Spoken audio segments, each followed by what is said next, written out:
Where are you from? That's true. Those answers very, we'll get to that really soon. Yeah, okay. So let's just start. Okay. So good morning, everyone. So welcome to this summer training. Again, I know that you have very busy schedule last week because that we have very intense summer training last week. But today we have a very important topic to talk about. It's on linguistic imperialism and diversity. And it's our honor to invite two professors from probably from Taiwan and the United States. At the same time, one is Dr. Genevieve Liang. She's from University of San Francisco. And the other one is Dr. Min Xuan Wu from Adelphi University. So let's welcome them.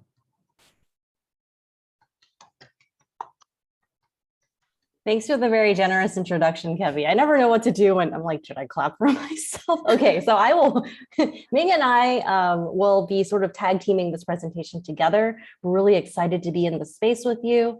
And now we have heard that you're all in Taiwan. Some of you have already finished quarantine, so woohoo, we're excited. Today's talk, as Kevi introduced, right, is about linguistic imperialism and diversity. And Ming will be kind of moving the slides forward, and we'll just kind of tag team as we go along.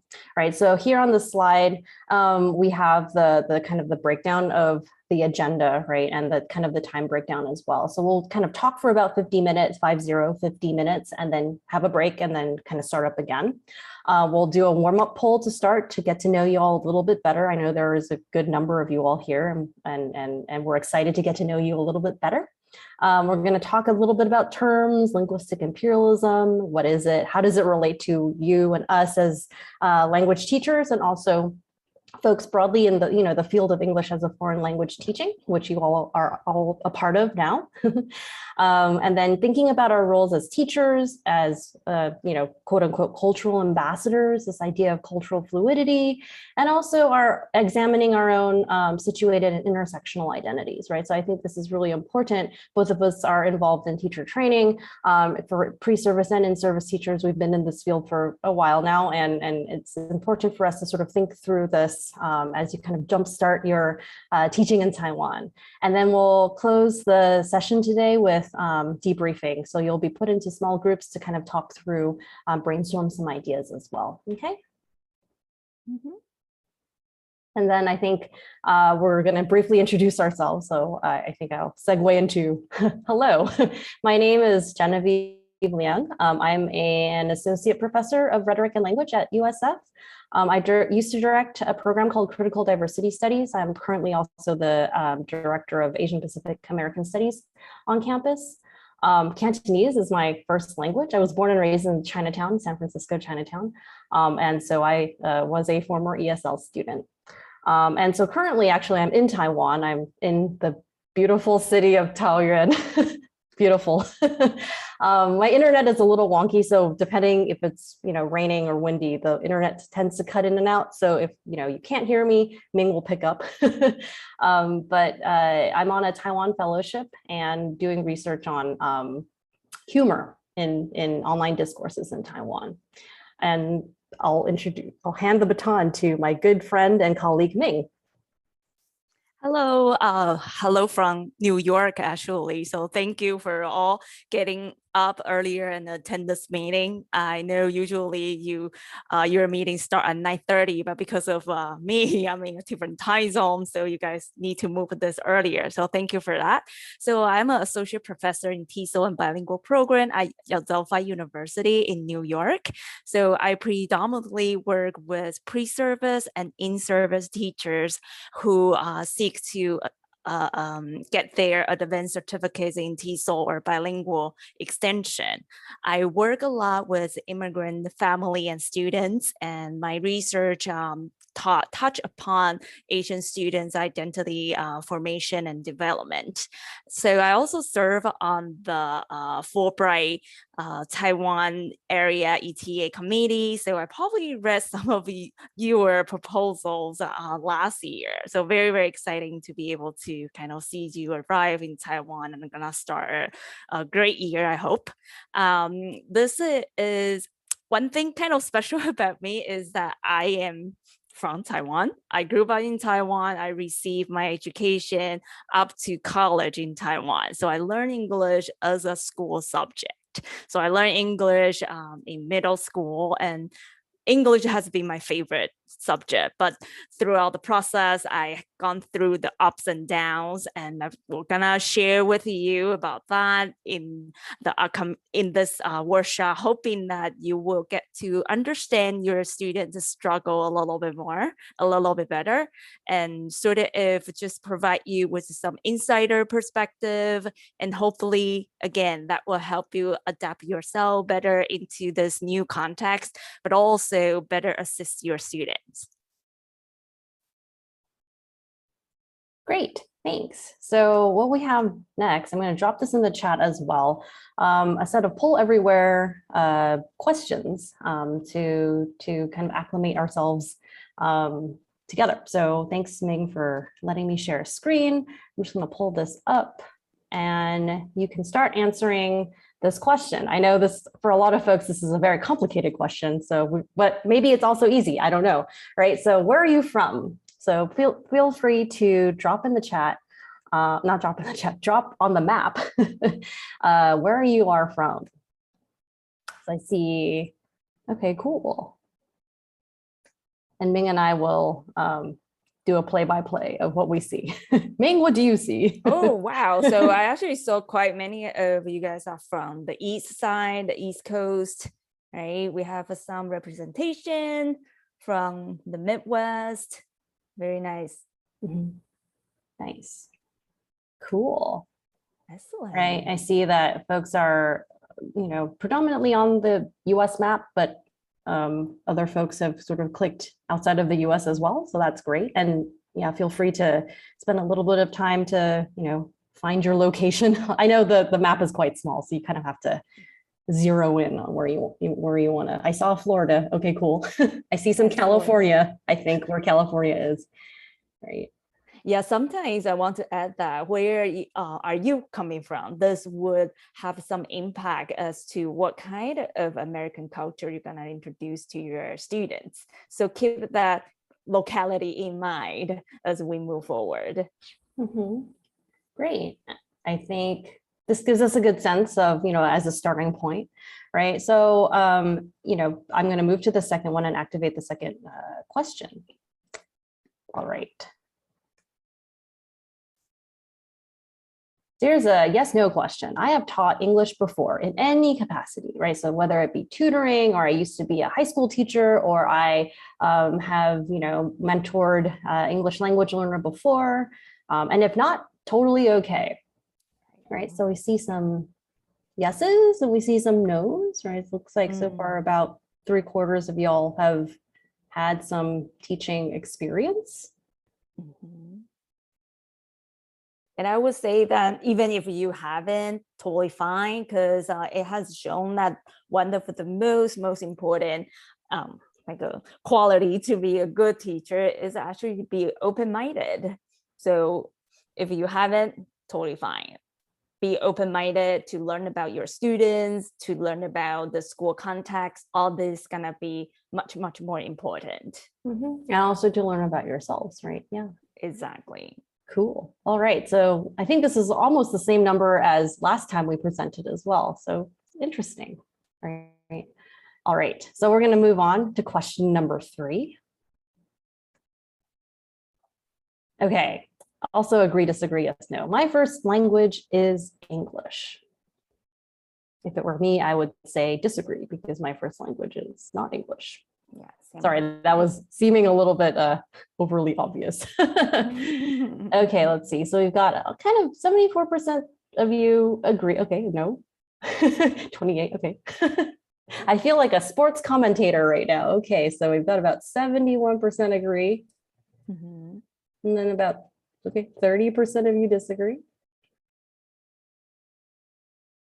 Again, whether or not having English as your first language is not the number one important quality to be a good teacher. You probably will encounter many good local teachers, good local English teachers in Taiwan. So yeah, Fantastic. And thank you folks for chiming in. And if you were like, oh, I'm not really feeling this question, that's totally fine as well. Everything here is anonymized, right? But it's good to have everybody sort of partake so we get a feel of, the lay of the land, who you are, right? And so we can tailor this presentation accordingly. All right. So in addition to English, I can also speak blank. List all the languages that you can speak, right? So hopefully, okay, I see Vietnamese. Yeah, feel free to just drop in the chat. Cantonese, oh my gosh, hooray, Wow. Cantonese. And Mandarin too. Spanish. Yes. Spanish, good. Like the roll call of lots of languages. Yay, Chinese. Right. Cantonese, oh my goodness. Oh, wow. Spanish, great. Yeah, lots of Spanish Wow. speaking folks. Fantastic. Mandarin, Spanish. Trilingual. Oh, That's Burmese great. too, and Oh, Japanese. Burmese. Wow. Fantastic. Yeah, this is a very Cantonese. multilingual group. Oh my goodness. That's great. This is more of a Cantonese I've seen in, my 6 months here in Taiwan. This is great. Right. Mandarin. Yeah, Mandarin. Oh, Fuzhonese. Hey, look, May, Fuzhonese. That's great. Oh, I like that the folks added the Right. hat for to use. Portuguese. NA, and that's okay. Yeah, that's okay. Yeah. This is a Very nice variety of language diversity. Yeah, Hindi. Oh, Hindi, nice. We're sociolinguists by training, so all languages get us really excited. This is why we really are genuinely excited. Urdu, wow. Yay. Yeah, I love to see the linguistic diversity. Yeah, here. Oh my goodness, Norwegian, Arabic, Spanish. Wow, that's wonderful. Right. And then for those of you who kind of who is monolingual in English, maybe you can consider taking some language classes here in Taiwan and then learn an additional language. Yeah, so being able to proficient in another language actually helps in a lot of areas, not just teaching. For sure. It's also a very humbling experience, right? Kind of being in the seat of the student after teaching, right? Oh, so many Cantoneses. This is blowing my mind. This is great. This is great. My research is also on Cantonese. So if you ever want to talk about Cantonese, message me anytime. All right. So this is a nice array. Thank you all for sharing. And we'll take this time to kind of jump to the next question, and we'll save all the responses too, so we can look at and review. But here is our next query for you, right? Is also a yes or no. I have been to Asia before. I know you all are in Asia now. So prior to this encounter, I have been to Asia before, yes or no? Oh, wow. Wow, so many of them have been to Asia. That's great. No, this is higher, I think, than last time. I know, Yeah. much higher. Fantastic. Oh, good 85%. Nice. Well, that was a pretty quick, I think a lot of folks answered quite quickly. So we'll feel, okay, 86%. Great. So we'll take this opportunity to jump to the next question, right? And I'll activate it here. So how much would you say you currently know about Taiwan? So a full cup of water versus, a little bit less, a little bit less, and then kind of just a little bit. Okay, great. Nice.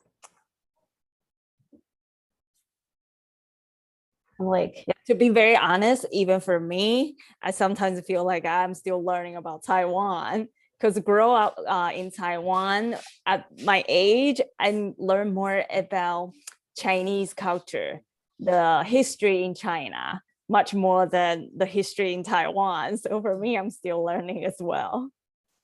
Yeah. I see, it's cool to, erase your pin and then kind of drop it in another bucket. That's totally fine. Yeah, thanks. And I would say coming to Taiwan my first time, I knew nothing about Taiwan because, my family came from Hong Kong, and Like Ming, I also learned more about China than I didn't know where Taiwan was. So yeah, it looks like a lot of folks are sort of concentrated in the sort of that second class on the left. Great, fantastic. So let's move on. We have like 3 more questions left. So they're going to get a little bit more not lengthy, but here are more options for you to choose from. I'm going to activate this. All right, so the global pandemic has influenced my social and emotional well-being. And so we just wanted to query this to see, I think a lot of folks have already well documented the role that the pandemic has played on students and people all over the world. But we just wanted to see, how are you all doing? And we see, okay, 50-50 in the agree, strongly agree and agree. Yeah. Yeah, so I spent last year in Taiwan, and then now coming back from Taiwan, and then start my life in the States. I found that the 2 countries have very, very different approach to this pandemic. And then to some extent, I know many of you might not quite understand why Taiwanese government adopt this very strict approach to the pandemic. And I just kind of want to remind you that as you go into the field, that you might find some students or teachers are very panicked about like a confirmed cases. When there is 1 or 2 local case, then they all feel like, oh, this is very serious, we need to do this and that measure. So be mindful about the responses, the reaction that you're gonna get, because after all, Taiwan is such a small island and not many people got the vaccine yet. So the way that they view this pandemic is very different from how the American view the pandemic. So I guess I understand that many of you have a tough year last year in the US. And this year you're gonna be in Taiwan. You might feel like, oh, I can relax a lot more. But sometimes maybe it's not that different, in the sense that people in Taiwan really kind of try their best to do really strict action. So that will create some sort of stress among people. So please be mindful about how you feel about these measures. And if you feel super stressed about these kind of policy, maybe talk to someone that would understand a little bit more about the context and then help you go through this. Because to be very honest, I don't think this pandemic gonna be over soon. So be mindful about your social and emotional well-being. Yeah, and thank you, Candace, for sharing also about Bermuda, right? So there are places, that are more strict and stringent about, pandemic protocol than others, right? Thank you for sharing. Yeah. Okay, we have 2 more questions, and this will help us with you and pedagogy a little bit more, right? So what is most exciting to you about being an ETA? And so you can just type a quick blurb, a phrase, a sentence, and it'll kind of just scroll on the slide here. Working with kids, language, experiencing a new culture, right? Getting to know people in and out of the classroom.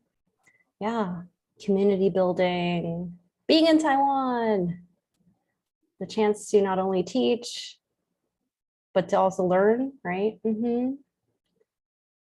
Yeah, so I'm getting a lot of sort of community building, cultural exchange, experiencing teaching, meeting people. Sorry, okay, getting to know multi-generational, sorry, so many.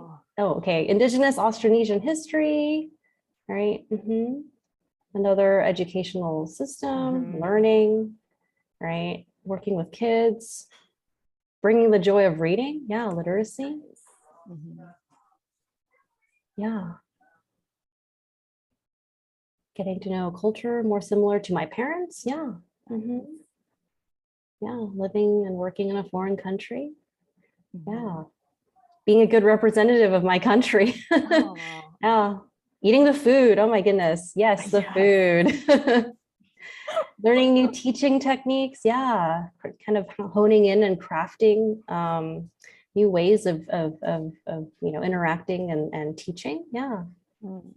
Experience. Oh, the beautiful sounding garbage trucks. My friend who's a junior high school teacher, science teacher, also loves the garbage trucks. It's a real thing. She went to the trash burning center and she did a whole tour. So that's a thing. Meeting students. Yeah. So what do you make of kind of the things that excite our ETAs, Ming?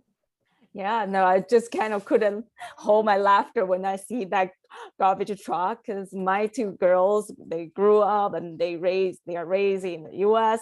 So when they first heard about that music, they thought it's the ice cream truck. Right? And then it ran over and said, what? It's the garbage truck. So you're gonna have so many of these like very interesting cultural moments to enjoy.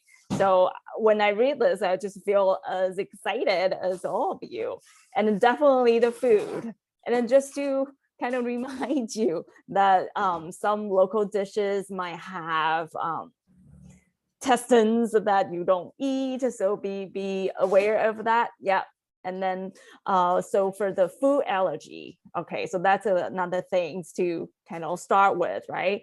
So be sure that if you have some food allergies before, so be mindful about the ingredients in Taiwan as well. Because again, my kids, whenever they have something new in Taiwan, they will have some reaction. So I sort of bring the medication with me just in case.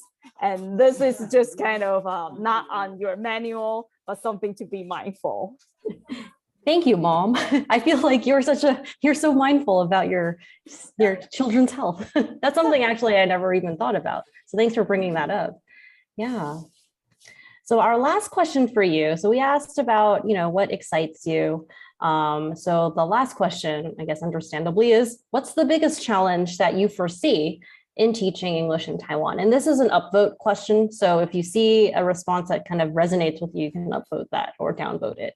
So biggest challenge might be mental health. Yeah, for sure. Language barriers, for sure. Yeah. New content, right, exactly. Maybe miscommunication.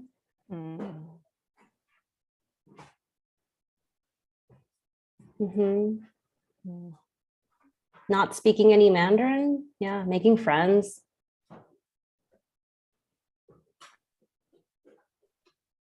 Yeah, increase in workload.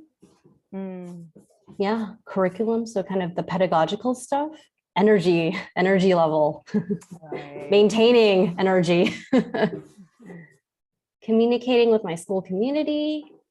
Yeah, being immersed in Chinese after only learning from a textbook. Yeah, that really definitely is a shift.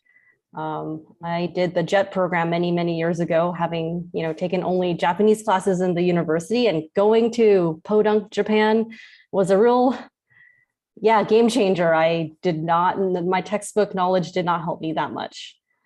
Yeah, connecting with students when my Mandarin's not good enough. Yeah, can't leave, can't visit other countries. Not enough time.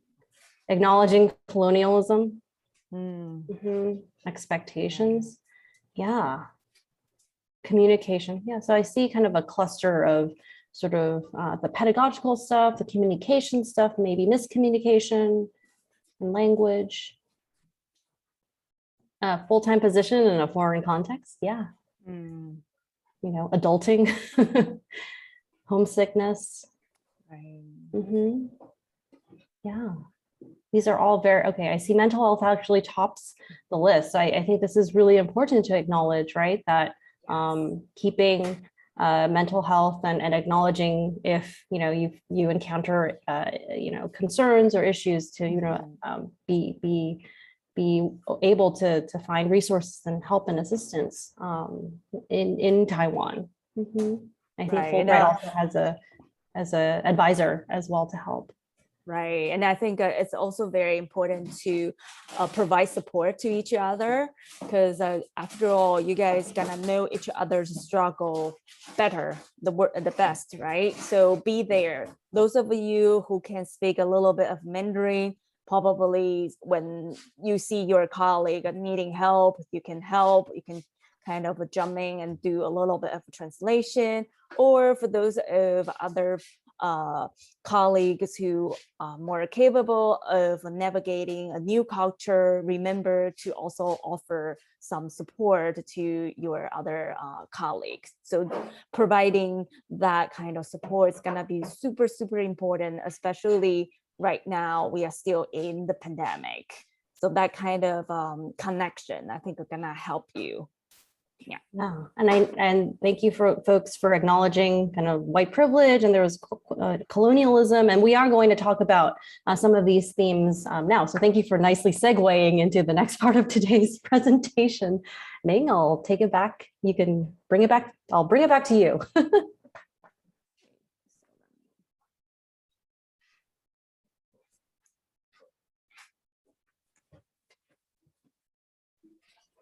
All right, so thank you so much for providing a lot of interesting responses for us to think about. Yeah, especially like how would you perceive your new role, your new position in Taiwan? Part of the Fulbright scholarship is to sort of introduce USA culture to foreign countries, right? So you seeing yourself as a cultural ambassador is something very important, part of your teaching. So you're not just teaching English, but also teaching culture. But then we want you to be critical about this cultural ambassador in a sense that what aspect of American culture are you introducing to your students? After all, USA has such a diverse cultural groups and then representations. And then we are just not talking about culture from a very superficial, very simplistic point of view. So I want you to think about what kind of culture you're gonna introduce and to what extent you feel that you are the expert on that. Because most often people would want you to represent the USA culture, but then you also have a very, very unique position to challenge local Taiwanese conception of a USA culture. And then another time that you often get to hear is this English education is linked to teaching or educating global citizenry. What does that mean? Again, this term that can be really big, and how you interpret that might be very different from how the local teacher and student or parents interpret that. Yeah, to what extent when the local people think about globalization or global citizenship, they link that directly to the US or to say UK, all these countries. So again, I want you to be very critical and really reflective, and to what extent you are part of that global drive to make people in, say, Southeast Asia or East Asia to see being global equals being American. And lastly, how English education is being viewed in Taiwan could really sort of impact the way you want to work on your curriculum. So a lot of times we hope that English could be an emancipatory learning, right? Being kind of able to be reflective or critical about your own social surroundings and use the English as a tool to learn something even more like a critical to help you change the social context, for example. However, we should not forget that in Taiwanese context, a lot of times English education is tied to whether or not you can get into good middle school or good high school and eventually good college. So in that sense, English education become a really high stake subject in the school. And then if you got to go to the more remote area in Taiwan, you probably will quickly understand that some students especially those coming from low income or not the high SES background, their means and then the resources that they have for English learning is not what you can sort of imagine from the USA perspective. So all these like tough questions, okay, in addition to the, say, the language barrier that you might have to grapple with, the homesickness, the social emotional well-being that you have to pay attention to. But then these are all very important questions. And then I hope that as you spend your more time in Taiwan, you got to be, again, reflective and critical of all these questions that we pose here. Right? Think about how that might impact the way you interact with your student, the way you interact with the local teachers, and then most importantly, the way that you're gonna structure your lesson plan. Yeah, thanks, Ming. And I think the whole kind of, you've summed up nicely how, you know, English, consumption of English is also linked to issues of access, right? And also these tensions. And so kind of really important for you to really think about is that, you know, the teaching of English as a subject inherently is not neutral. I think we like to think of, oh, it's a subject, but, you know, thinking about this whole mechanism, as I think Ming mentioned, it's not neutral, right? So we wanted to show you in the next slide, kind of how English is seen globally, right? So we want to take a very global step back, and then we'll hone ourselves in and funnel in this presentation. So we'll start off with this, the stuff in the yellow on the right-hand side, right? So maybe you've heard of English, these terms before, right? So English as an international language, English as lingua franca, ESL, English as a second language, or maybe English as an additional language, English as a foreign language, EFL, or maybe academic English, right? So these terms, I think, are circulating in the world. Maybe you've heard of it, and they seem kind of cool, right? Kind of neutral, kind of innocuous, right? Oh, who doesn't want to learn an additional language? But I think when you think about, I think somebody talked about the role of colonialism and the ways in which language has sort of infiltrated into various parts of the world, whether, you know, willingly or by force, right? Folks in the world of language teaching and language research have documented that folks kind of think of English in kind of a monster kind of metaphor, right? So on the left here, you see quotes from different scholars who've documented, you know, kind of feelings about English as lingua Frankensteinia, right? A killer language, a T-Rex, right? So all these kind of big monsters that kind of tear apart things and are kind of vicious. English as a guilty language because it, you know, the languages that get lost or kind of not learned at the expense of English, of teaching English.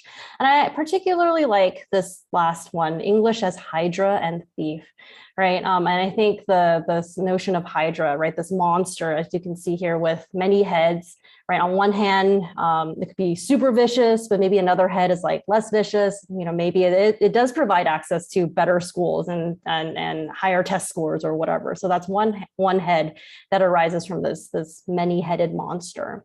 I also like this metaphor on the kind of the right corner. Scholars have noted it's Rapatahana and Bunce also talk about it as a well-intentioned auntie who rather overstays her welcome and meddles into family affairs, right? So it's kind of this has their hands in every pot kind of language, right? So you can see sort of the role that English plays globally. It's like kind of everywhere. It's in advertisements, it's on print. People throw in English to kind of sound trendy and cool, right? That's kind of this well-intentioned auntie metaphor.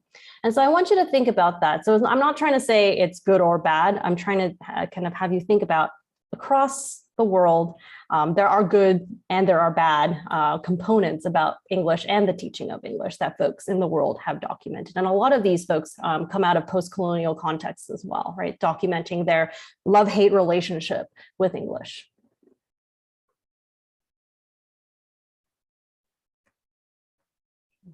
So to continue, Rapatahana, who's a scholar, a post-colonial kind of theorist about language and language teaching, talks about English in kind of 5 main ways. And I think it's kind of cool, interesting to conceptualize it in this way, right? The spread of English is and can be insidious, pervasive, and self-perpetuating, right? So it's like the more you think, oh, I need English to succeed, it kind of keeps continuing this vicious cycle, right? English can be powerful, but at the same time, destructive and inimical, right? The process of English language domination is complex and oftentimes contradictory. So you may find your students are in the similar love-hate relationship to English, similar to kind of my love-hate relationship with Mandarin, right? As a Cantonese speaker, I was sort of forced into speaking Mandarin, even though I didn't really want to learn. And I wanted to speak Cantonese instead, but there were no options for me in the US to really take and continue Cantonese classes. At the same time, I think this is really important too as teachers to realize this kind of notion of resistance, right? There are fight backs against the domination of English that can include English, right? And using English to fight back against English.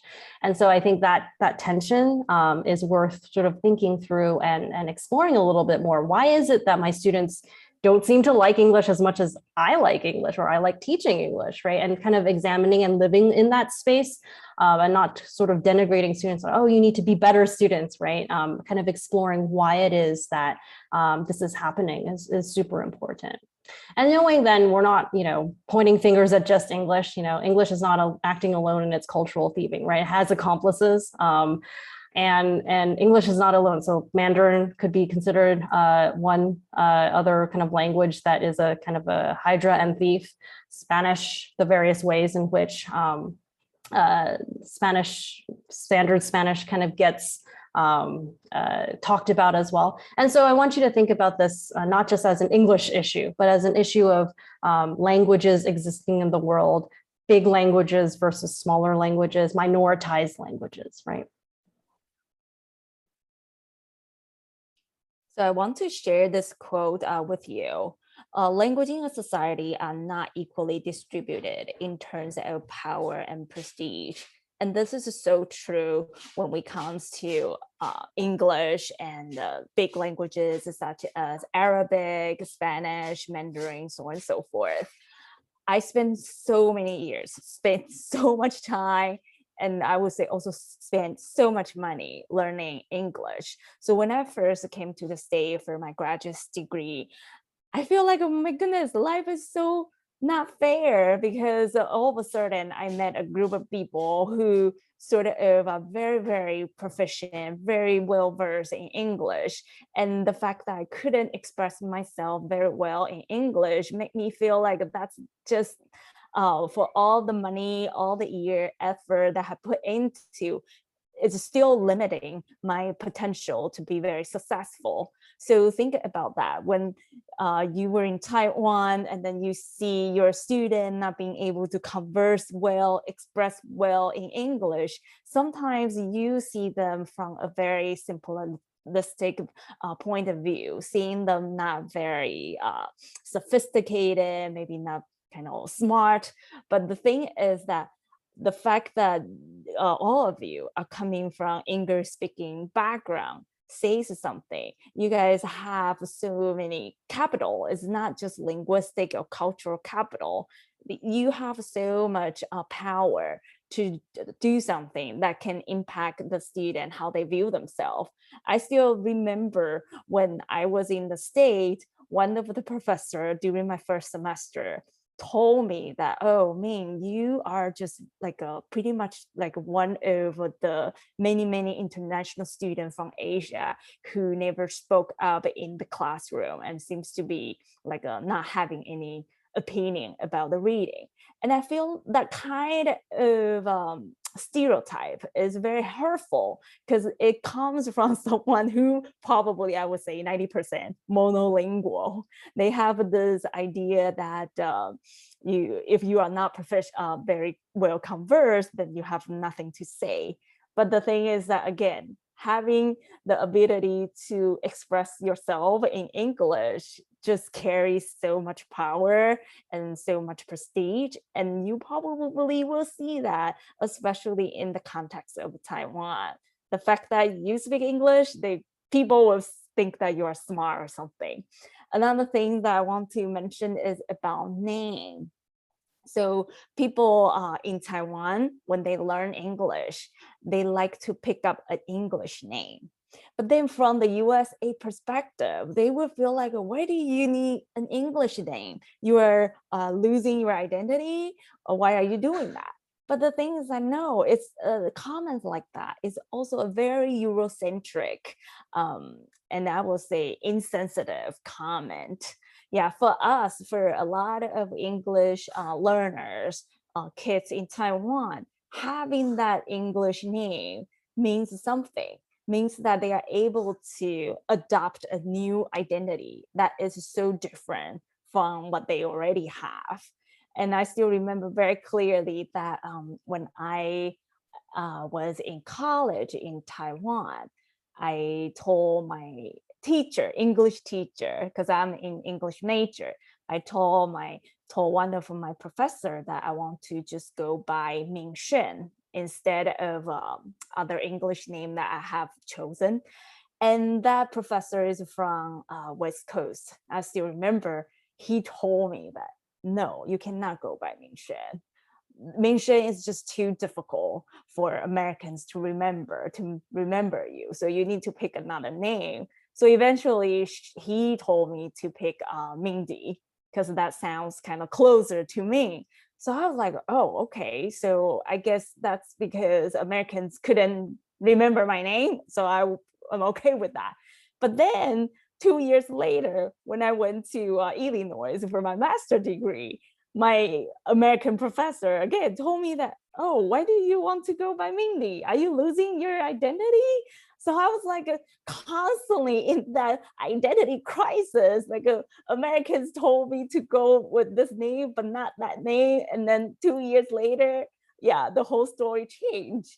So again, be very, very mindful about you as an English speaker. You have so much to say about these learners, because after all, for us at that time, you become the very few sources that we can learn about American culture. And whatever you say, whatever you comment on our identity, on our pronunciation, or on our accent, will most likely stick with us for a long, long time. So be a little bit, again, mindful and critical about the type of comments that you're gonna say to your students.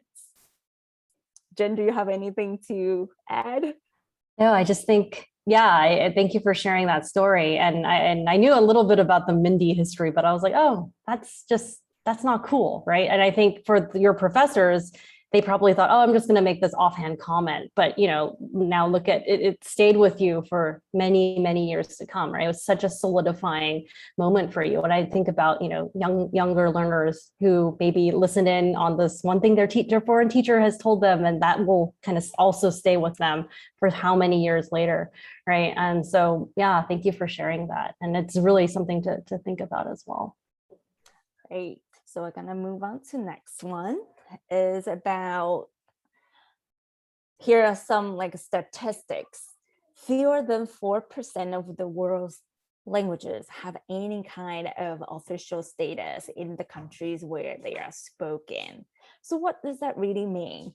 So for the language that can make it to the official languages, that means that the government will spend more time, money on promoting learning of that, right? So in the context of Taiwan, Mandarin is the official language. So it's the meaning of the instruction, it's like the language that's widely spoken in the island. However, there's a huge linguistic diversity within Taiwan.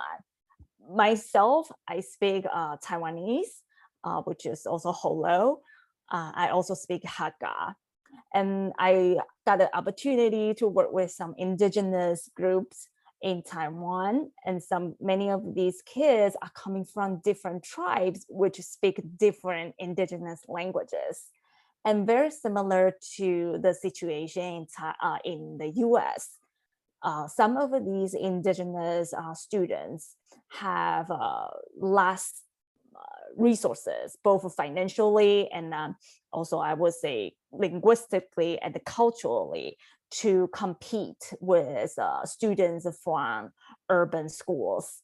So when you are going these areas to teach English, think about that. At home, they might speak another language to their parents or grandparents. And then when they come to the school, they need to learn Mandarin. They also need to learn English. So it's kind of more work for these students. And my kids went to local schools in Taiwan last year, and they told me that they quickly know who are the indigenous students. And I asked them why. And then they say, oh, because their Mandarin has some accent, and then they usually not do quite well with the exam. So they already, like, even though they were only in Taiwan for like a year, they quickly already have that type of stereotype and or preconception about indigenous students. So if you want to really kind of make some good rapport with the students from these different tribes, think about ways that you can build up better rapport with them, because that's a very kind of not so good to say that, but some Taiwanese teachers actually don't pay as much attention to the indigenous students. And for me, I see that as a privilege to be able to work with the indigenous tribe. And then I oftentimes feel that this is one of the most precious things that you can do, is to really get yourself immersed in different tribes and then get to know these students' culture.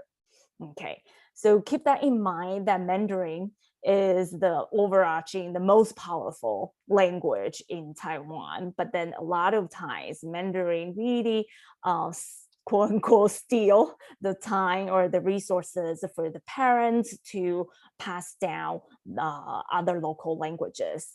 You might oftentimes hear that parents would rather their kids spend more time learning English instead of other local languages, which is a shame, I would say. And then the government right now is trying to make Taiwan a bilingual country by 2030. And by bilingual country, the government means Mandarin and English.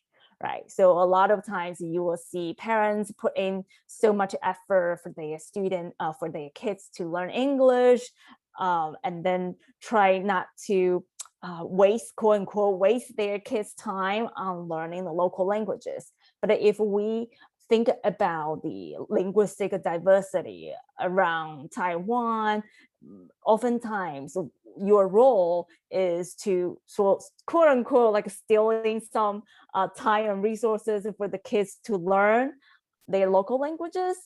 However, as we have already talked about the role of English, you can do something very differently. So think about ways how you can promote linguistic diversity within your classroom is something that you possibly can do.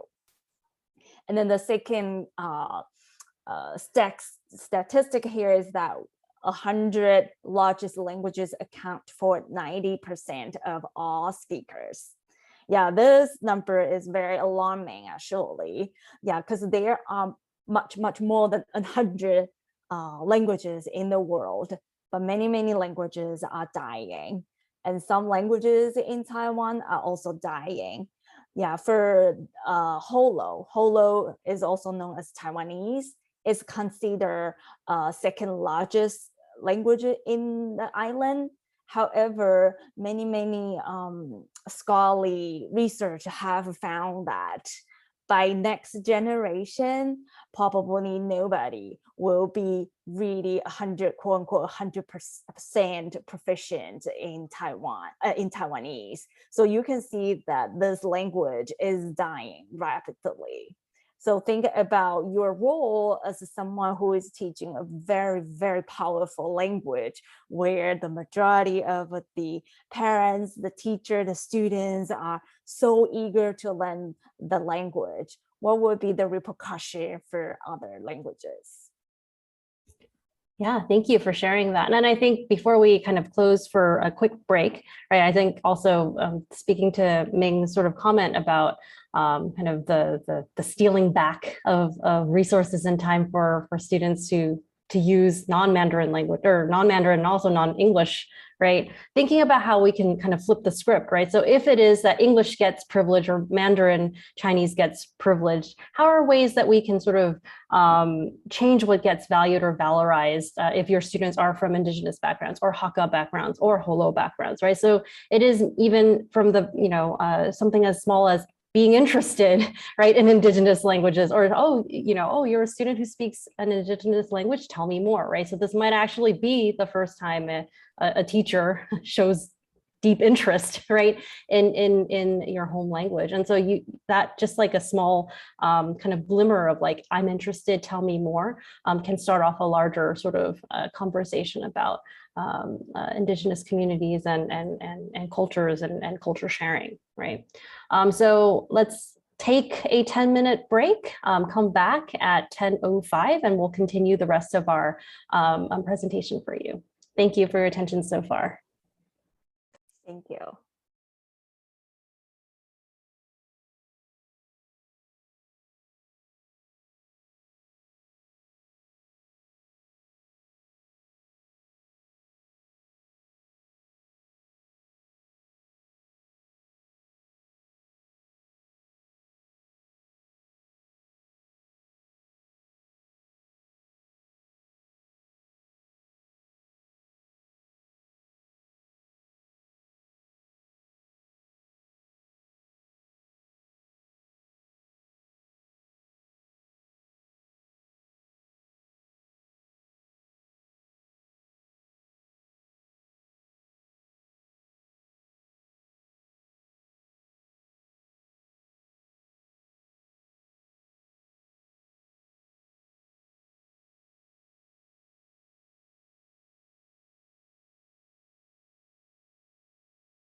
Genevieve, I just want to tell you that we tried to figure out how to turn on the caption function, and then I found the button, but there's nothing in the. I don't know why, but we'll Oh, figure it out later. okay, cool. I mean, also useful for future meetings, but thank you. Right, yeah. Yeah, you look like you would just finish breakfast or something. Sorry. No, You were like, no, I just have a sneeze. oh, okay, well, bless you. Thank you. All right, welcome back, everyone. It's not 10:05 and we're ready to roll again. Yeah, Ming, how are you feeling? Coffee? Oh, maybe unmute. Just have some late night snack. Oh, nice. What kind of Taiwanese snacks did you have? No, it's just a slice of pizza. Oh my gosh, so New York. All right. So let's see. I think the next slide was okay. So we first talked about Ming did a really great job talking about the asymmetrical relationships of languages kind of existing in the world and being used. And I think the next thing we're going to talk about is kind of the ways in which that filters in, kind of trickles down into teacher recruitment, right? Yeah, and this is really linked to like a white privilege that we have talked about, also being a native speaker, that type of privilege. And this is really about how being white and then use English or learn English as a first language have those privilege. That's for someone like me who can never imagine, to be very honest. If you look at some quotes from the job ads from Taiwan, you see that the cram school, the English center, they oftentimes are looking for someone who look Western, okay, who obviously they only look for some specific countries. USA usually rank the top, and Canada, British, the UK, okay, these are the top three. Others like New Zealand or Australia, I would say sometimes, or South Africa are the second rank. So you see that really plays into what we have just talked about. And here, no ABC, please. No American-born Chinese. So for someone who pretty much like a Jen won't be able to apply for this job, even though even though she has a PhD in linguistics. No, sorry. Native foreigners only. We need real foreigners. What does that mean? Real foreigners, right? Parents have that requirement. Well, you can argue that parents are not like a critical enough. This is a market-driven ideology. However, for someone who happened to qualify, I think it's also part of our responsibility to make this field more equal, right? So keep these in mind for those of you who happen to be, say, white and kind of from USA, you will experience this privilege a lot, yeah, in your workplace, or even when you go out to do your grocery store, you will quickly feel that privilege. And to what extent you want to sort of play into that or do something to kind of fight against that, it's up to you, right? And I will encourage you to think about various ways to combat this kind of ideologies. Yeah, thanks. And I think the next slide we have is just another example of this. This is Kangqiao International School. They have a branch in Taipei. So in 2018, there was this controversy that took place because of something that a teacher at the school posted for, needing a substitute teacher at Kangqiao. And so you can see it says, personal note, the school has informed me that it will not accept applications from people who are not from predominantly English-speaking countries or who are Black or dark-skinned. I am sorry. I am so, so sorry. Right. So you can see kind of this tension here. The poster already knows this is not okay. right? The sorry, right? So this is like a mini fight back. Like this is not my opinion. This is somebody else's opinion. But it also speaks to, you know, several things, right? That colorism definitely exists. Anti-Blackness definitely exists in the Asian context, albeit not exactly the same, you know, cookie cutter replica as in the US, but definitely exists. And also kind of the ways in which this is sort of baked in and institutionalized, and also the mechanism of hiring, the practices of hiring, the ways in which the higher ups, like Ming was saying, market driven, right? So they're kind of using market driven discourses, but at the same time to sort of cover their what is blatantly racist and colorist, right? So I think that this is an example where if you do see something like this that's blatantly not okay, feel free to, you know, talk to your coordinators about it, talk to each other about it, talk to us about it, and we can, I mean, we're not going to change the system overnight, but there are ways of, you know, dismantling, chipping away at dismantling what's going on here. And, you know, sure enough, people were really upset about this. They did call it out, and the school actually posted a very lukewarm response, right? This kind of boilerplate, we do not discriminate based on blah, blah, blah. But at the same time, I think we as educators, as people who are sort of bringing the field forward, need to do more, right? We need to work on this more and combat this very not okay practice, this institutionalized practice. It's not just Taiwan, right? And it's not just East Asia, but we do need to, you know, start from where we are. And if you do, again, see it, let us know, and we can work on, you know, crafting a response that says this is not okay and why, right?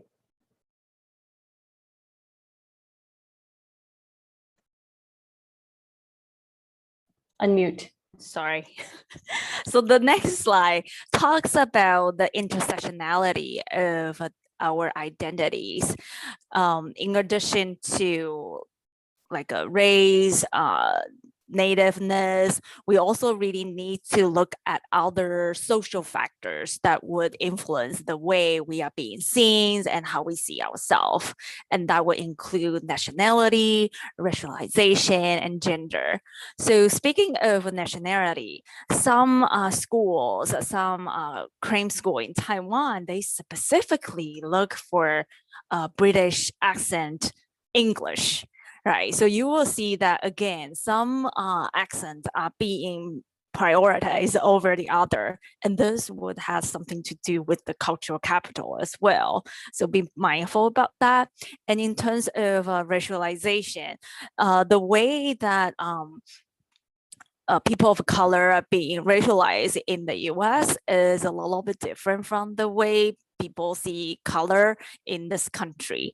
However, one common thing that you can imagine is that being white, meaning something more positive. So believe it or not, in Taiwan, you see a lot of cosmetics product about whitening. Yeah, you see how a lot of girls in Taiwan, they want to look whiter, right? So this is also gonna be really influence the way how indigenous students are being viewed as well, because most of the indigenous students have darker skin. And then it oftentimes take quite a long time for them to finally embrace who they are and kind of love their own heritage.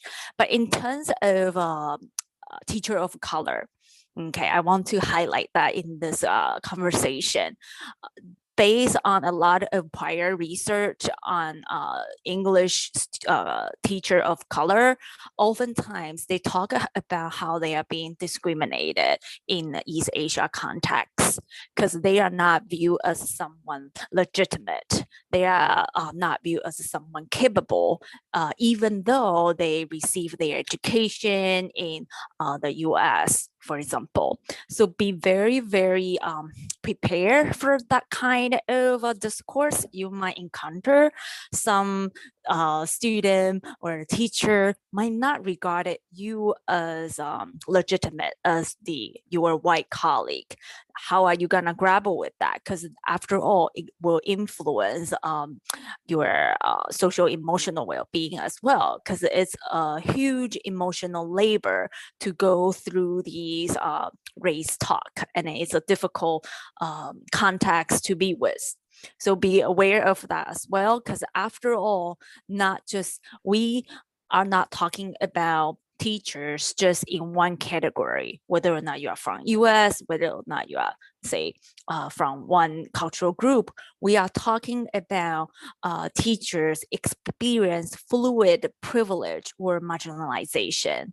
At one point, you feel you're privileged, but at another interactional context, you might feel like you are being marginalized, sometimes not necessarily by your American colleague, but by local teachers or students. So be aware of these, and then you see that gender will also come into play. Some school want female teachers more than the male teacher. And what does that mean for male teacher to grapple with their own identity is another issue as well.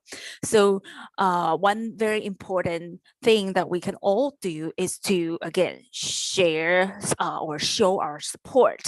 If you saw other, if you got to see other ETA being discriminated at the workplace, try to see if you can show your support by speaking to someone you trust, and then hopefully Fulbright will be able to address these issues. Because after all, teaching in Asia, in Taiwan in particular, sometimes these are the things that are very subtle, but then will influence the way you see yourself. And I think Fulbright should show their support to you in many, many ways. But then the crucial part is that you have to let us know.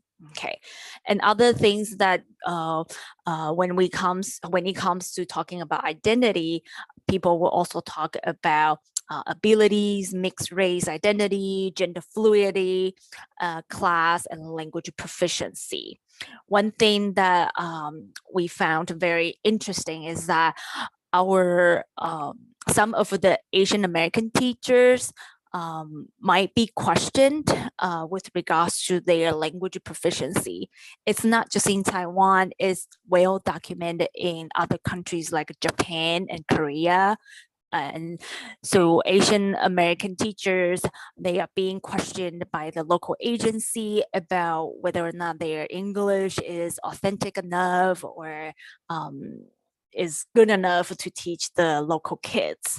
So again, these type of issue have been well documented in research. We just want you to be a little bit prepared for that. When you first experience that, you might be in shock, but then hopefully you understand the social, political, and cultural context in which you are in right now, so that you have you will be a little bit well prepared as to how to respond to that. Yeah, and just kind of piggybacking on that, what Ming just kind of said made me think about, those of you who had mentioned, building community in and out of the classroom as well, right? Thinking about you may encounter many Southeast Asian migrants or maybe new immigrants who are not Han Chinese in your local communities. And it really made me think, I am an ARC holder and they are also ARC holders, but how they are perceived by the local community. I, as a professor from America versus a Southeast Asian person who's working as a caretaker for an elderly Taiwanese person, right? How they're perceived and treated, very, very different. Actually, I have a neighbor who has a Southeast Asian caretaker, an Indonesian caretaker, and I'm just thinking, yeah, our experiences as ARC holders in Taoyuan are very, very different. Right, so that privilege that I hold as who I am was very evident. Yeah. So I think being aware of your privilege is the first step to do something more meaningful. So as you go into the field, you will definitely start to feel your privilege. But then as the quote here, you will also feel the marginalization piece. So you will always like move in between. So be very reflective of your feelings, and honest about your feeling. I think it's gonna be very important. So next slide, I want to sort of turn the focus to our students.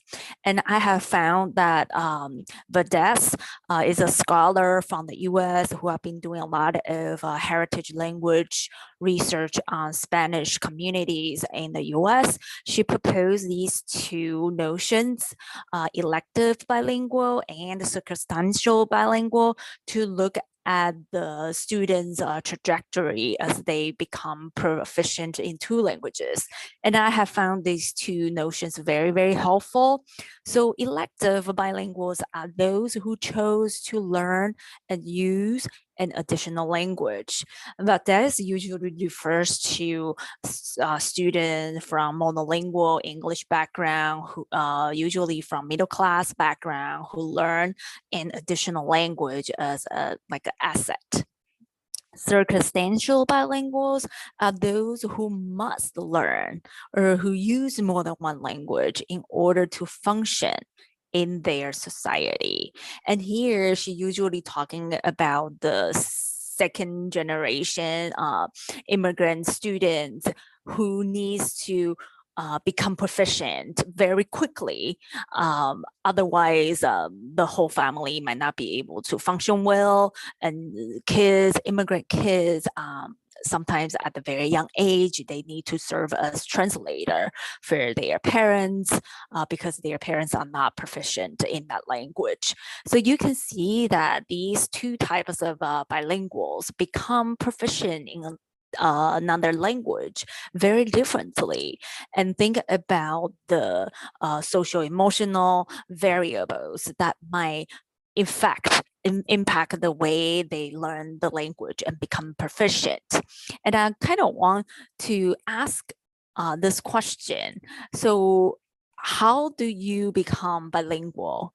You can think about that. Are you elective bilinguals or are you circumstantial bilinguals? And then if we push this question further, then ask about your future students in Taiwan. Are they elective or circumstantial bilinguals? Or can they be both?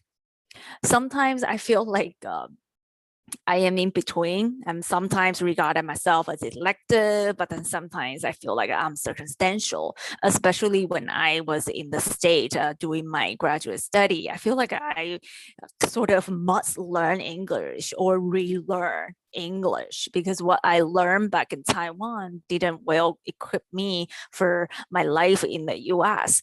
So I see like the pressure is very different. Yeah, all of a sudden the pressure and then all the like money or time that got into learning a language become very different if your students are circumstantial bilinguals.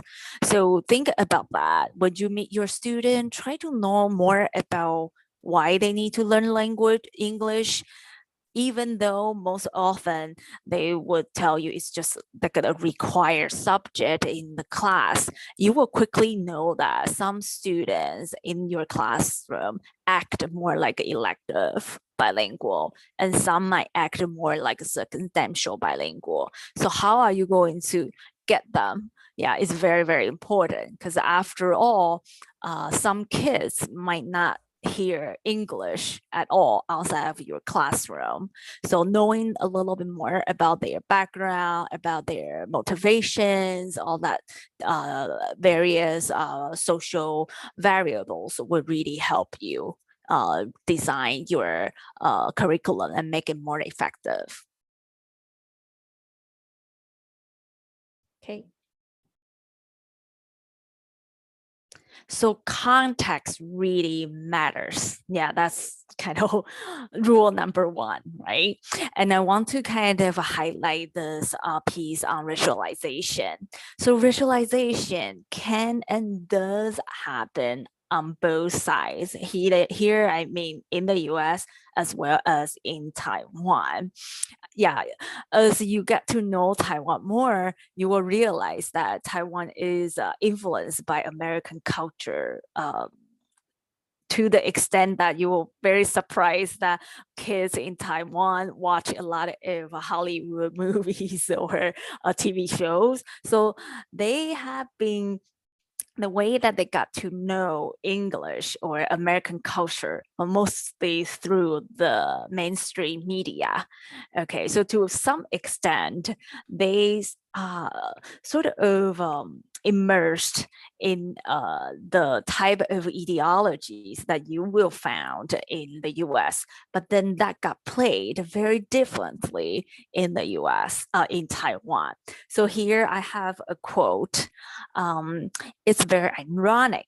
I have my English ability question in the States, and then when I come here, I have my English question here by teachers who never heard me speak. This is by an Asian American English teacher. So she talked to the principal that she's concerned, but she never talked to me or heard me speak English. So this is being played out in Taiwan.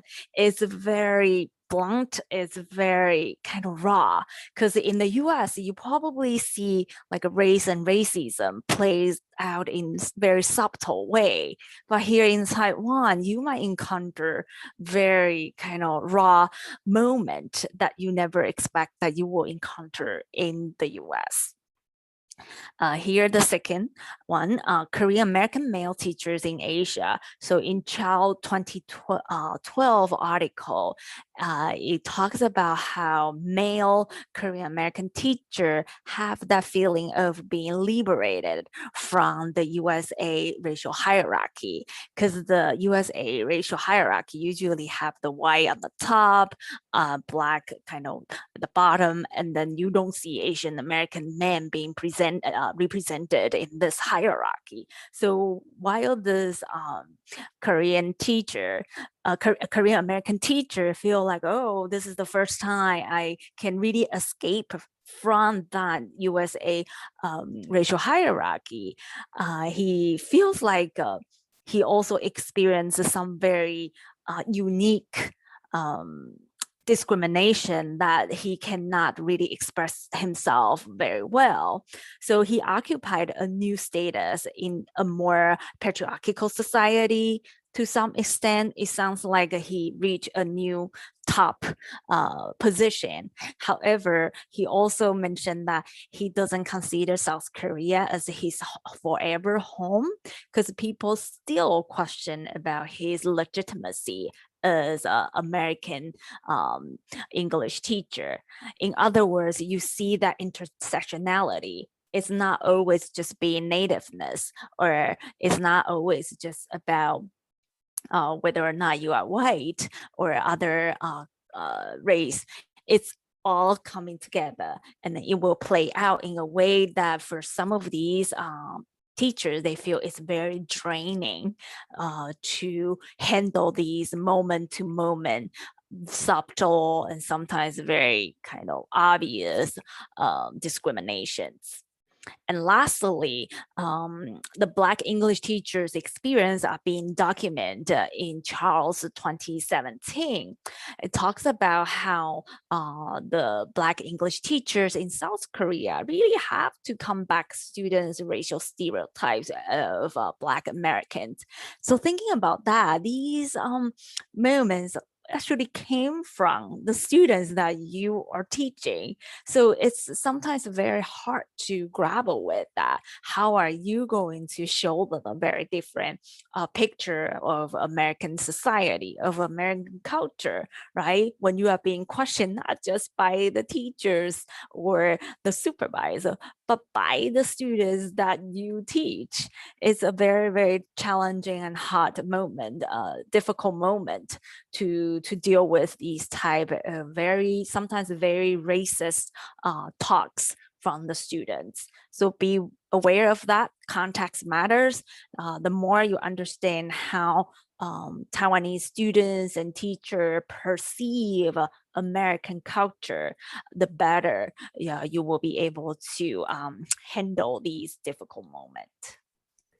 Yeah, thank you. And I just wanted to add before we move to the next slide that, the fact that we brought in these 3 examples specifically of people of color because of the ways in which, the global structures of racism do kind of operate. I think it showcases these experiences. Well, we're not trying to say, okay, if you're not a person of color, if you identify as white, you're going to have like a beautiful time, right, teaching as well, right? We're not trying to say that, but we are trying to sort of showcase and highlight the ways, again, kind of how systems of privilege that oftentimes privilege whiteness, right, operates in these spaces of teaching English, especially in East Asia, and the ways in which kind of grappling with, dealing with, sitting with this white privilege, right, is important, right? So while we are examining these racialization experiences of people of color, and it's very real, very raw, and very emotionally draining, right? We also want us to kind of acknowledge that, this is part of a larger global institutionalized structure of racism and the ways in which whiteness prevails, right, globally in different ways. And so when we think about what engagement means, now we're kind of funneling into working with students, thinking about how do we transform learning and learning experiences. We want to just sort of remind you that, transformations need to happen sort of from the bottom up. So we talked a lot about sort of top-down processes of, how schools or principals or hiring organizations operate. But when we think about, and if we think about education as emancipatory, right, we think about your ways in which you conceptualize, why do we teach? Why do students want to learn? It might not be the same for everyone else, right? So what you think as emancipatory learning versus somebody else's emancipatory learning experiences. So when we think about, I think in the very beginning, somebody had mentioned reading, right? Sharing reading and literacy, print literacy, oracy as a way of sharing culture and using and teaching English, right? When we think about literacy as being emancipatory, it can only be emancipatory if it's conducted in this language of the people, right? So really understanding what your students' needs, what their backgrounds are. It's through the native language that students name their world and establish a dialectal relationship with the dominant class, and the process of transforming social and political structures that imprison them in this culture of silence. And so for a person to be literate to the extent that he or she is able to use language for social and political reconstruction, right? So this is one view of sort of the gold standard of what education could be, what literacy could be. So we want you to see this and kind of ask yourself, are you going to be the type of teacher, if you notice, silencing happening, are you going to perpetuate that? Or are you trying to try and kind of flip the script, right? Think about ways that valorizes and values native language and help your students to sort of use English language learning as a platform for social political change. And it doesn't have to be super big, it could just be like a small step in that direction, right? Kind of nudge it forward in that direction. So we want you to think about that. And by doing this, you need to do regular needs assessment, kind of checking in, small check-ins to see how are my students doing, what's happening, right? Needs assessment as a regular tool to get a sense, ears on the ground, of the pulse on what your students are, how they're feeling and how they're doing. And this is a last slide, teaching culture. So this really kind of brought us back to the first 2 slides that we talked about cultural ambassador, right? Because after all, you are being expected by the Fulbright to be the cultural ambassador. And teaching culture is something that the local teacher, the local school will want you to do. They probably want you to talk about Christmas, Thanksgiving, right? But then we want to remind you that teaching culture can be more complex than just teaching about these isolated historical and geographical facts, food, holidays, music, all that.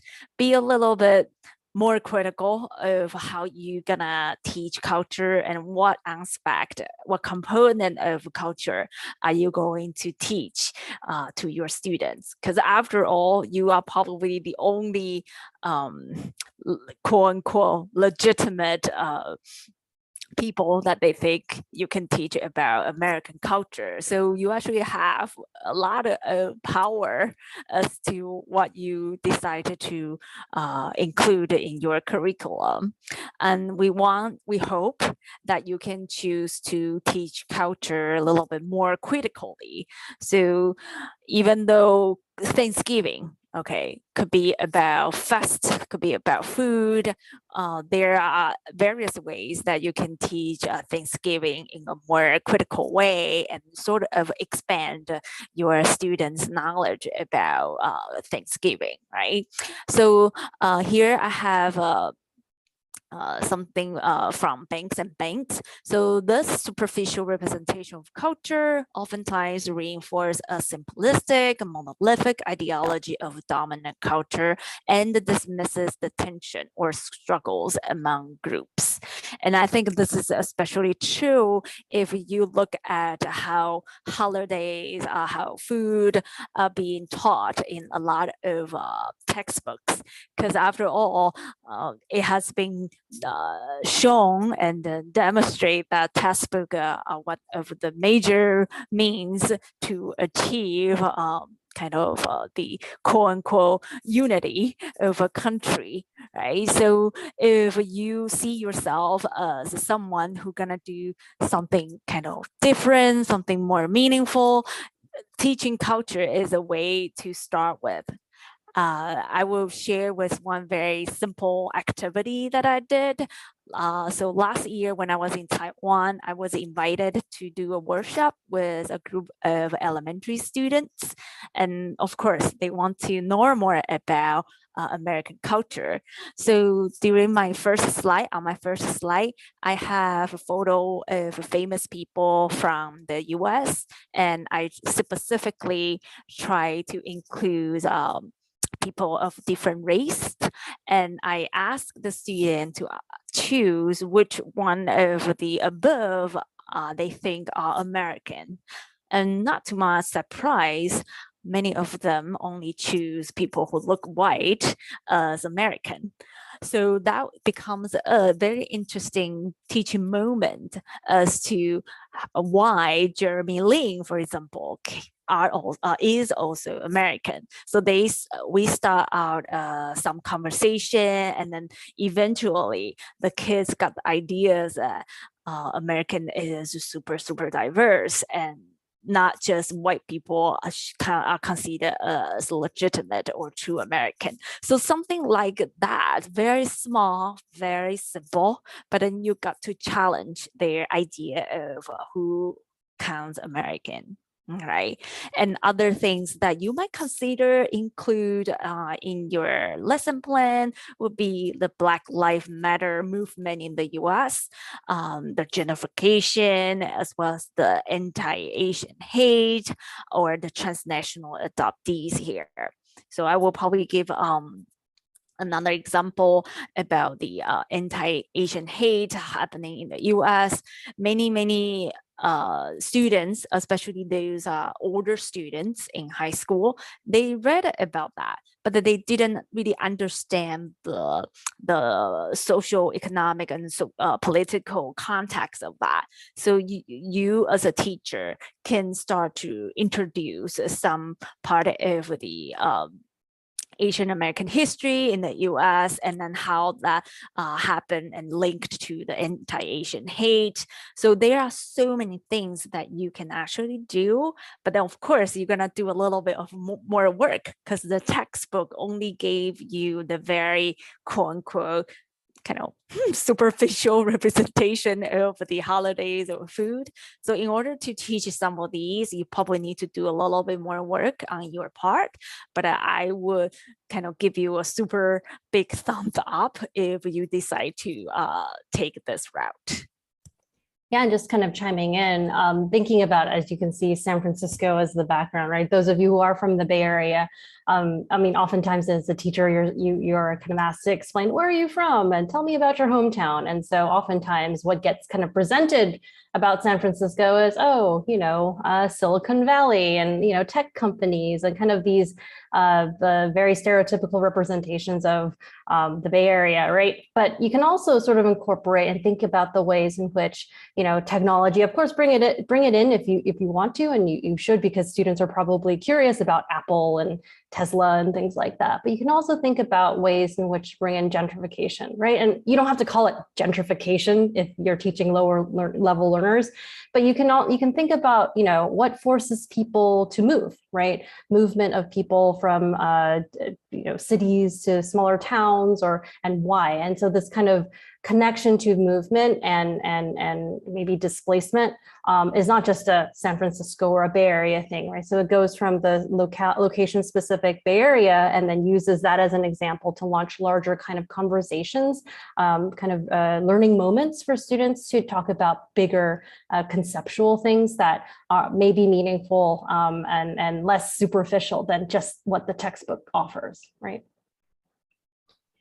So I think in the last slide we have is just that we want to share with you that there are further readings. If you're interested in any of these topics we presented so far, obviously 2 hours of a workshop is not going to make you an expert on everything related to linguistic imperialism and language diversity, but we do want to let you know that we will share it with you, a folder of readings that relate squarely to Asian Americans working in Asia, people of color working in Asia, being mixed race and working in Asia, adoptee studies, also kind of larger race and decolonization of praxis in the field of TESOL, which I think is really important sort of fundamentally, if you want to think about philosophically why we are doing this and why is it important to decolonize TESOL or the teaching of English, right? So that link will be shared with you.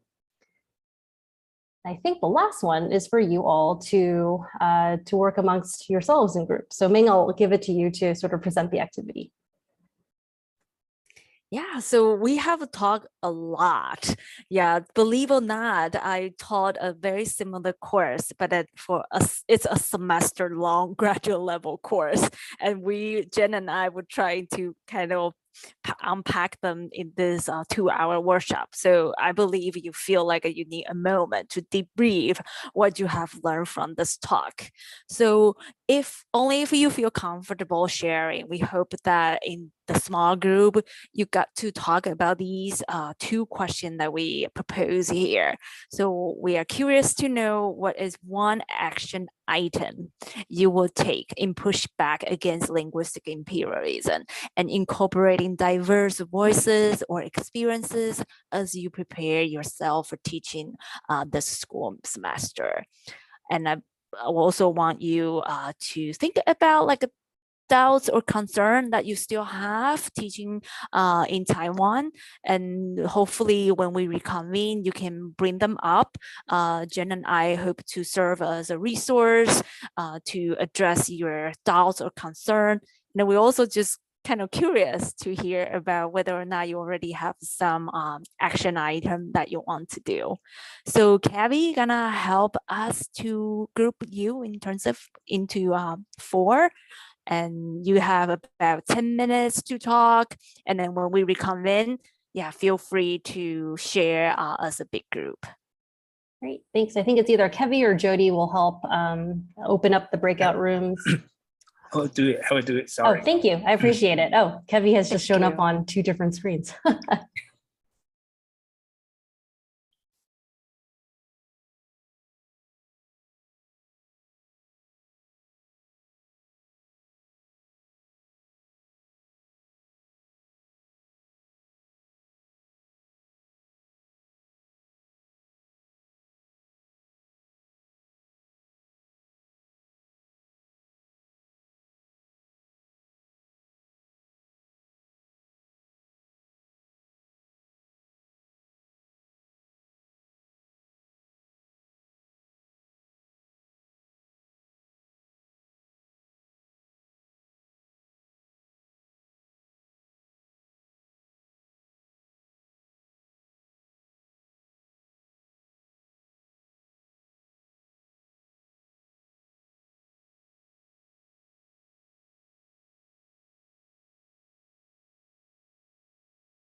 Hi there.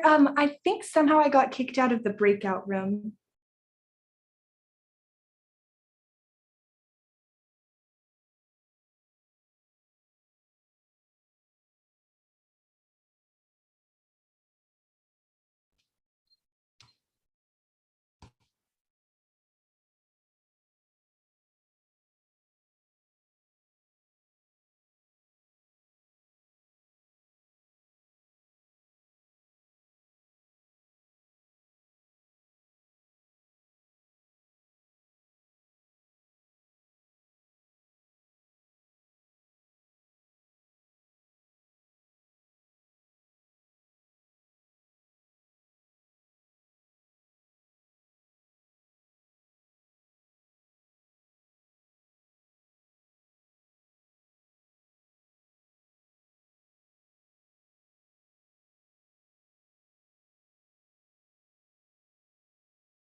Hello and welcome back. Oh my gosh, we were ported into a mysterious breakout room and now we have been porting ourselves. Now I know what it's like for my students to be ported in and out. Okay, hello.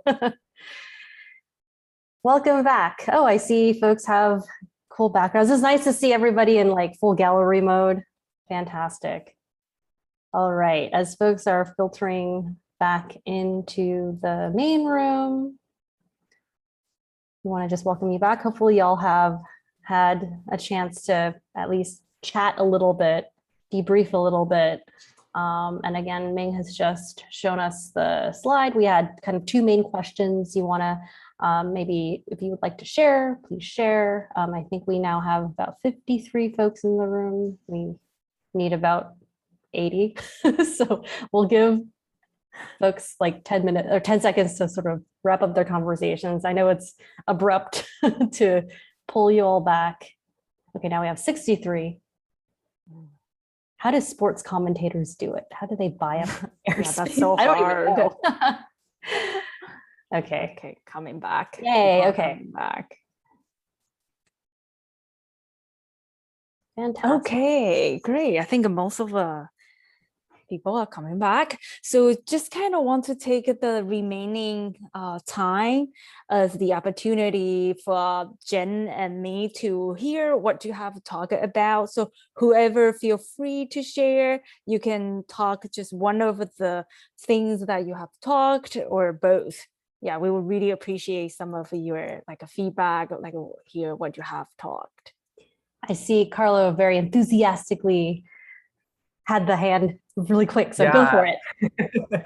Yeah, it's just we had a really interesting conversation. You know, I really enjoyed our conversation over the past 2 hours because it made me reflect about my own identity as, you know, somebody who's Filipino American, so Southeast Asian, coming into a Taiwanese classroom, what experiences I'll have, but then reflecting on my own experiences with linguistic imperialism in the United States. Like my parents immigrated to the United States, and because of linguistic imperialism, I wasn't allowed to learn like my family's language. And so I grew up only speaking English, but then now coming back into in the context where my language like proficiency or my skills would be potentially questioned in the classroom, and just makes me reflect about like what actions I can take.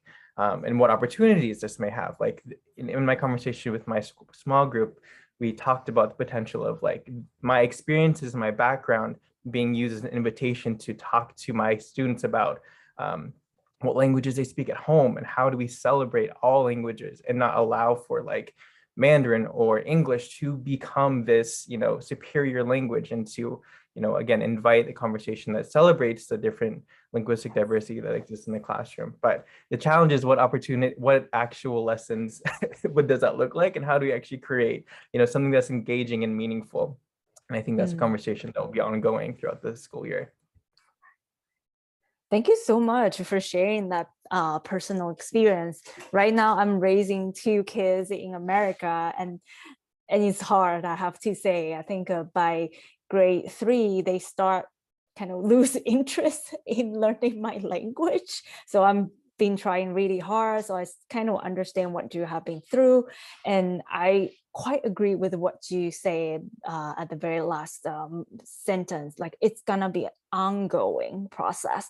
It doesn't have to be a fully well-designed lesson plan.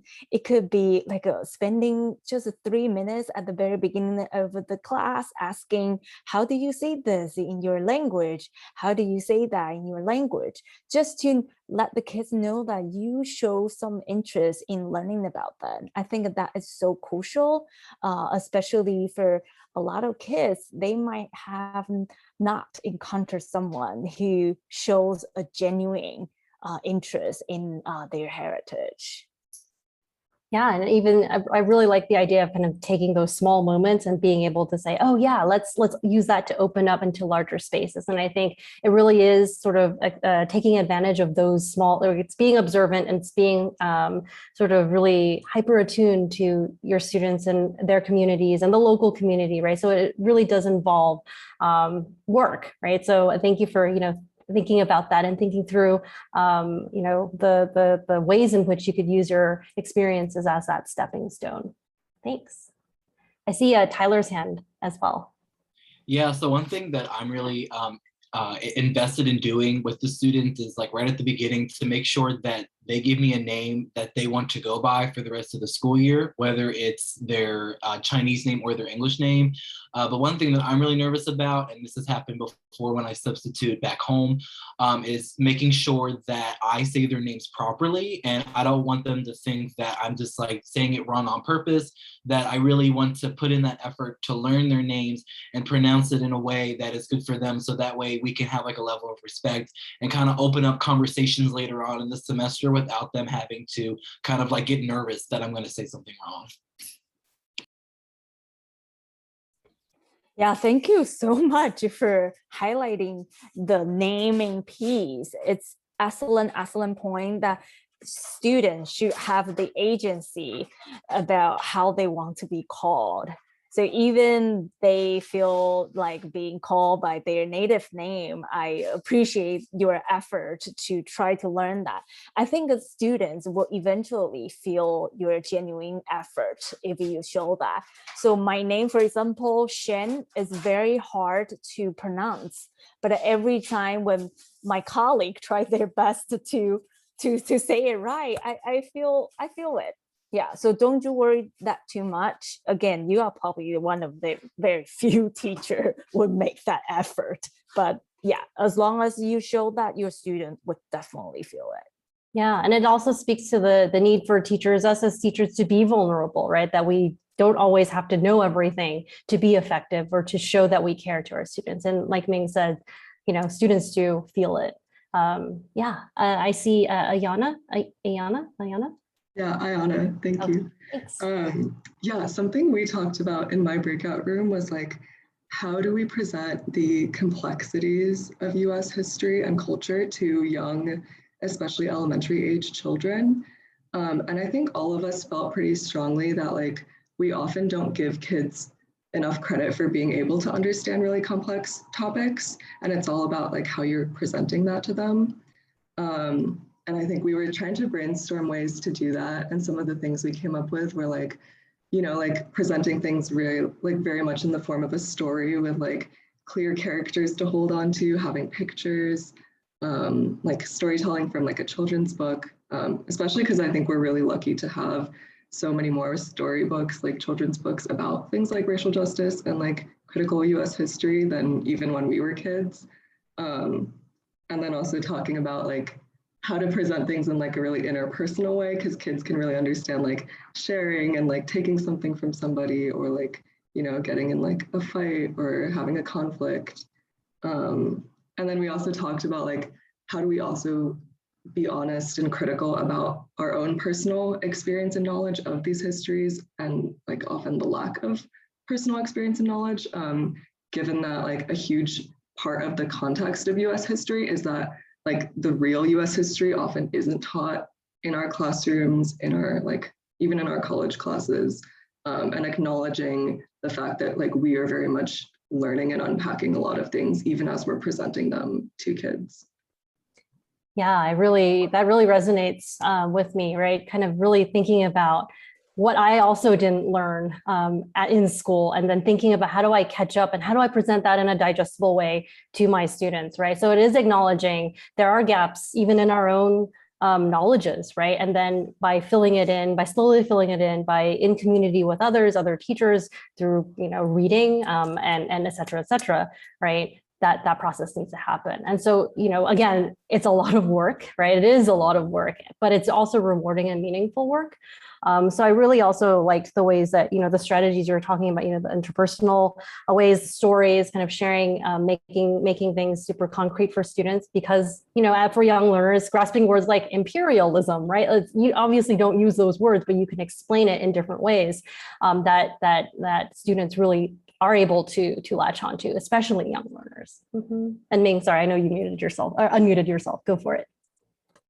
I was just trying to say that I like the fact that you mentioned about don't underestimate younger learners' ability to learn, because most of them have that huge sympathy for others stories or sufferings, and don't expect that you're going to teach this big topic like within 15-minute lesson. You have a semester to plan something very meaningful. So building up from something very small, it could be just you purposely chose a picture book that has people of color being represented in the story. So something small, and then you eventually, I think you will be able to reach the goal that you set for the kids. I'm looking at the time, so maybe we have time for one question. I see Lily's hand up. Yeah, kind of going off of what everyone has said, something that I've been I've been thinking a lot about like ways that I can challenge like linguistic imperialism and like Western culture in the classroom is really thinking about what gets celebrated in the US and what gets left out and what histories get told and what histories don't. For example, I think a very simple thing that we can all do as ETAs is really acknowledge in the classroom like the different history and heritage months that get celebrated in the US.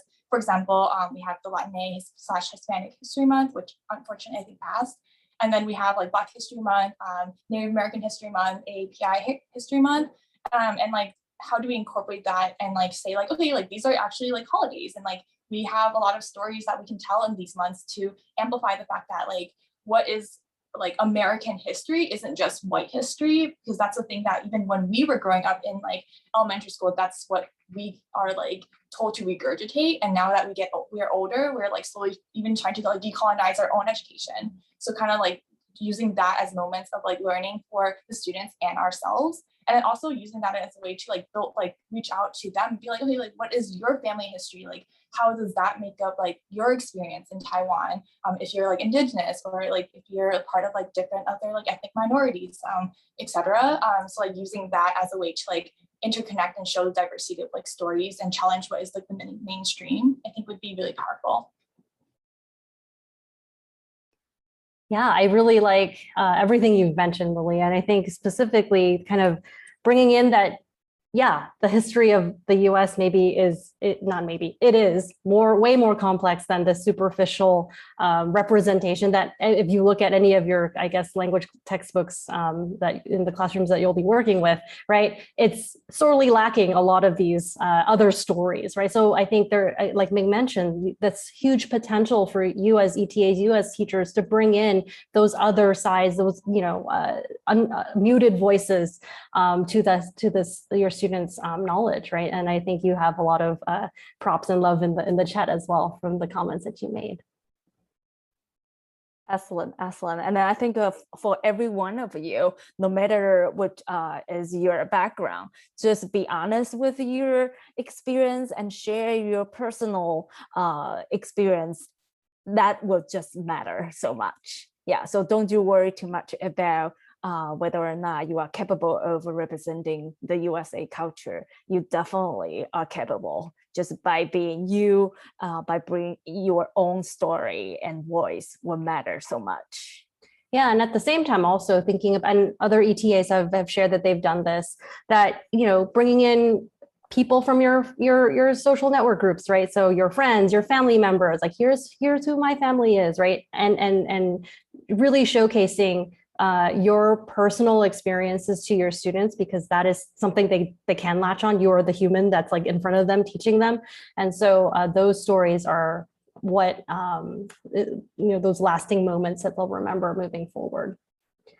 Okay, so we went a little bit over, we apologize, but thank you for, being in this space with us. Obviously, this is not the one conversation we'll have about language and language diversity.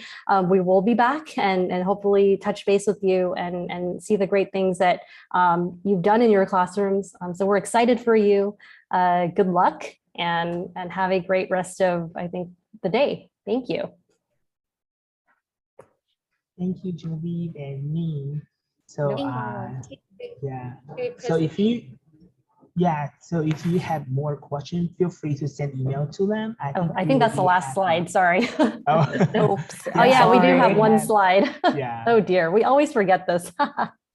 And we hope that we can invite both of them again. So Min now is in the States, so it's very hard to coordinate the time with Genevieve for now, but we will try our best to arrange another session after you have more experience in Taiwan and have more interaction with the local people. Maybe you have more ideas to share with each other, and maybe you come up with some activities, and then maybe you can share with your peer ETAs, and they can try these activities in their class.